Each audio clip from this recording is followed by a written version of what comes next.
इस वक्त मुख्तलिफ इशूज़ जो हैं वो सामने आ रहे हैं, लेकिन उसमें एक इशू ये है कि हाल ही में हमने देखा कि हुकूमत खुद पीटीआई को ये मशवरा दे रही थी कि उनको सियासी जमातों के साथ बात करना होगी, इस्टेब्लिशमेंट का ऑप्शन जो है वो मौजूद नहीं है, ना ही इस्टेब्लिशमेंट बात करेगी। लेकिन अब हुकूमत का ये भी फैसला सामने आ रहा है कि इमरान खान साहब का मिलिट्री ट्रायल जो है उस पर मुशावरत जो है वो शुरू कर दी गई है और मुख्तलिफ केसेस का जायज़ा लिया जा रहा है। तो अब ऐसी सूरत हाल में फिर आप समझते हैं कि कोई सियासी इस्तेकाम आएगा या बात आगे बढ़ सकेगी पीटीआई के साथ?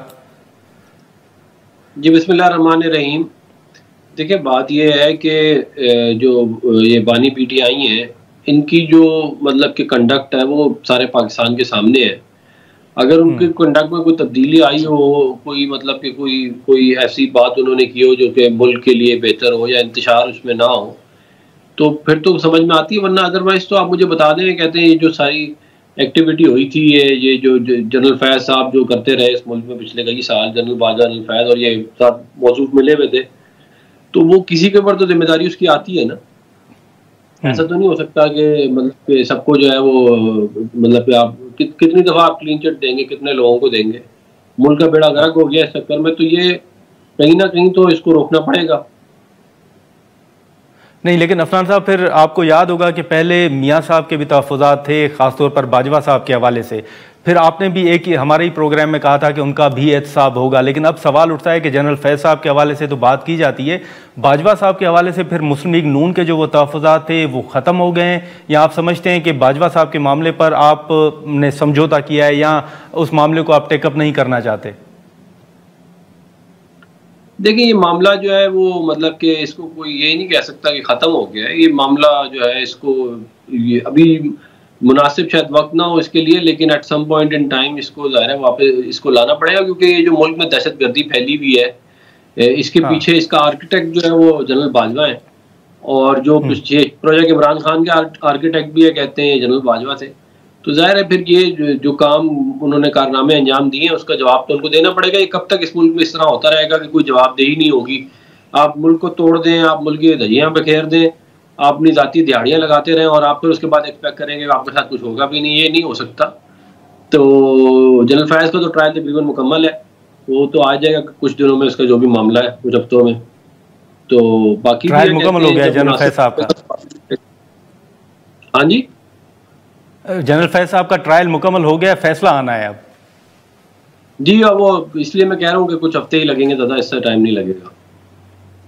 अच्छा, लेकिन अब ये जो अडयाला जेल के बाहर की सूरत हाल है अफनान साहब, उसमें आपके सेनेट के जो कोलीग हैं, अपोजिशन लीडर साहब हैं, वो जाते हैं मुलाकात करने के लिए, एक लिस्ट दी जाती है, अपोजिशन लीडर कौमी असम्बली के हों उनको वहाँ से उठाया जाता है।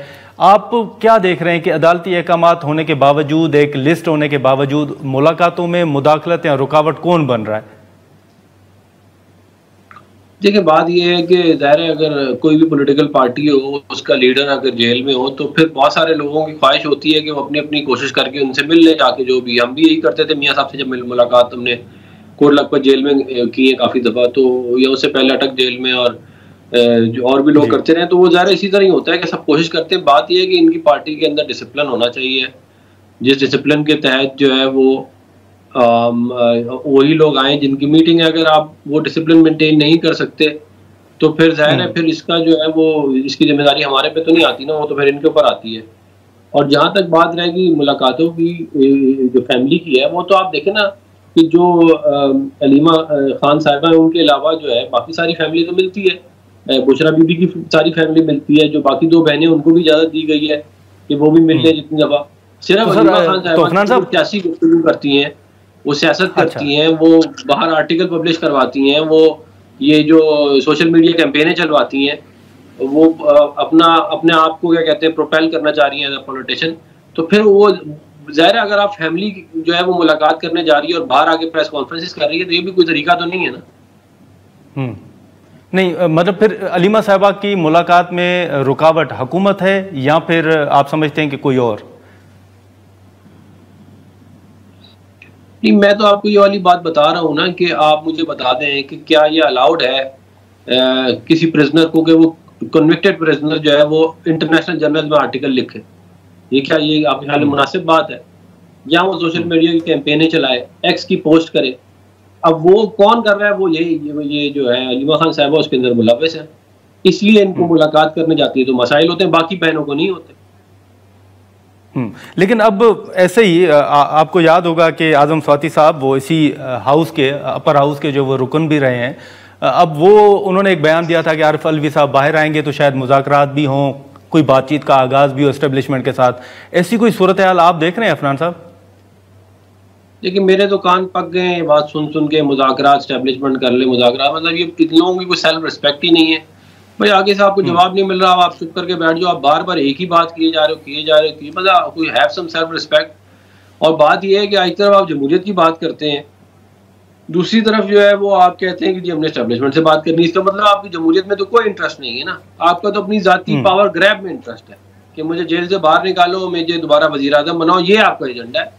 वरना तो आप कहें अगर आपका वाकई आप मुल्क को कौम की आपको फिक्र हो और मुस्तकबिल की फिक्र हो तो आप कहेंगे ठीक है जी हमसे ये गलतियां हुई थी, हम आइंदा नहीं करेंगे, हमने 2018 का इलेक्शन चुराया, हम आइंदा नहीं करेंगे, और हम जो है चाहते हैं कि मुल्क के अजीम तर मुफाद में आने वाली नस्लों के लिए हम जो है वो ऐसी लेजिस्लेशन करके जाएं कि दोबारा कभी इस मुल्क का इलेक्शन चोरी ना हो। मगर आपके सामने है, कहते हैं ये कभी उनके तो मुंह से निकली ना, वो चार्टर डेमोक्रेसी की बात करते हैं ना चार्टर इकॉनमी की बात करते हैं। बस उनकी यही बात है कि मुझे बाहर निकालो तो मेरी मीटिंग करा दो, तो मुझे ये खाना पहुंचा दो, मुझे ये फैसिलिटी मिल जाए, मुझे जो है वो मैं बाहर कब आऊंगा, मेरे केस खत्म हो जाए, मैं वजीर आजम कब बनूंगा, इससे बाहर आते ही नहीं है वो। अच्छा, लेकिन अब ये जो किनाल्स का मामला है अफनान साहब, वो पार्लियामेंट के अंदर भी डिस्कस हो रहा है, करारदादें भी जमा हो रही हैं। पीपल्स पार्टी कह रही है कि सदर साहब ने मंजूरी नहीं दी, जॉइंट सिटिंग में उन्होंने वाज़ेह तौर पर उस मंसूबे की मुखालफत की है। हुकूमत कह रही है कि नहीं, जरदारी साहब ने मंजूरी दे रखी है। अब इस मामले पर जो पीपल्स पार्टी की लाइन है वो आपके सामने आ चुकी है कि अगर अवाम इसकी मुखालफत कर रही है तो पीपल्स पार्टी अवाम के साथ खड़ी होगी, हुकूमत के साथ नहीं। उन्होंने धमकी भी दी है कि वो दोनों जो सूबाई हुकूमतें हैं वो कुर्बान करने के लिए तैयार हैं। ये किनाल्स का मामले पर पीपल्स पार्टी को आप इत्तेहाद से अलग होते हुए देख रहे हैं, मामला कैसे सुलझेगा? देखिए बात यह है कि ये एहतजाज हो रहा है ज़ाहिर है सिंध में, और एहतजाज पंजाब में भी हुआ है, खैबर पख्तूनख्वा में भी हुआ है इसी मामले के ऊपर। तो ज़ाहिर है अब एक जो है वो प्रेशर तो है उधर आवाम का सबके ऊपर, पीपल्स पार्टी का सिंध में है। और ज़ाहिर है अगर पानी का कोई भी मंसूबा अगर हमने बिल्ड करना है तो वो तो कॉन्सेंसस से ही हो सकता है। अगर आप ज़बरदस्ती करेंगे तो विफाक भी कमज़ोर होगा और वो प्रोजेक्ट भी नहीं होगा। इसकी माजी में बहुत सारी मिसालें मौजूद हैं। तो मैं ये समझता हूँ कि इसके ऊपर अफाम तफहीम से ही चलना चाहिए, और मैं उम्मीद करता हूँ कि ये मामला एमिकेबली रिजॉल्व हो जाएगा।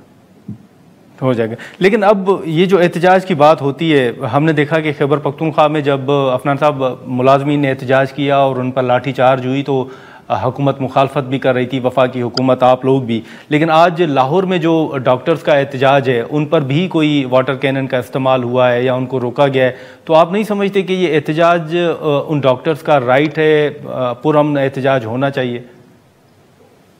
देखिए पुरअमन एहतजाज कानून के दायरे में रह के करना उनका बिल्कुल राइट है, मगर आप ज़ाहिर है अगर आपने परमिशन नहीं ली हुई, आप पब्लिक प्रॉपर्टी को डैमेज कर रहे हैं, तो या आप जो आपको परमिशन मिली है उसके हिसाब से आपका एहतजाज नहीं है, तो फिर ज़ाहिर उसके ऊपर पुलिस जो है वो तो एक्शन लेगी। उनके पास कोई चारा तो नहीं। बाकी जो लोग हैं वहाँ पे, जो बाकी आवाम भी उधर ही जो घूम रही है वो भी तो आवाम है, तो उनके भी राइट्स हैं। तो उसको सामने रखते हुए किया, हम बिल्कुल एहतजाज किसी किस्म के एहतजाज के खिलाफ नहीं है, चाहे डॉक्टर करें, किसान करें, कोई भी करे, हम उसके खिलाफ बिल्कुल भी नहीं है।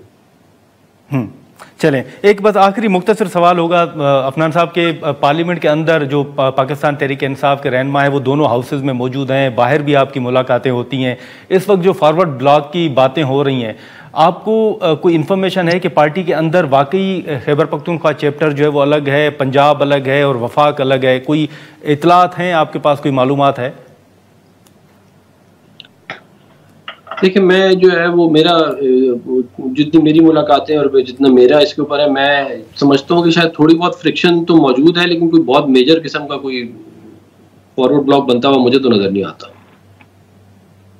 पीटीआई के अंदर पीटीआई के अंदर जो है आप मतलब ये बातें हम तो पिछले 1 साल से सुन ही रहे हैं फॉरवर्ड ब्लॉक की। मुझे नहीं क्या कहते हैं वैसे, क्योंकि उनके लोग जो है वो मोर और लेस नेशनल असेंबली में जो थे वो तो सारे इंटैक्ट ही हैं, कुछ लोगों के अलावा। तो मुझे जितने मेरी अपनी इंटरेक्शन है, मुझे नहीं लगता कि कोई मुस्तकबिल करीब में हो सकता है आगे जाके कोई बन जाए।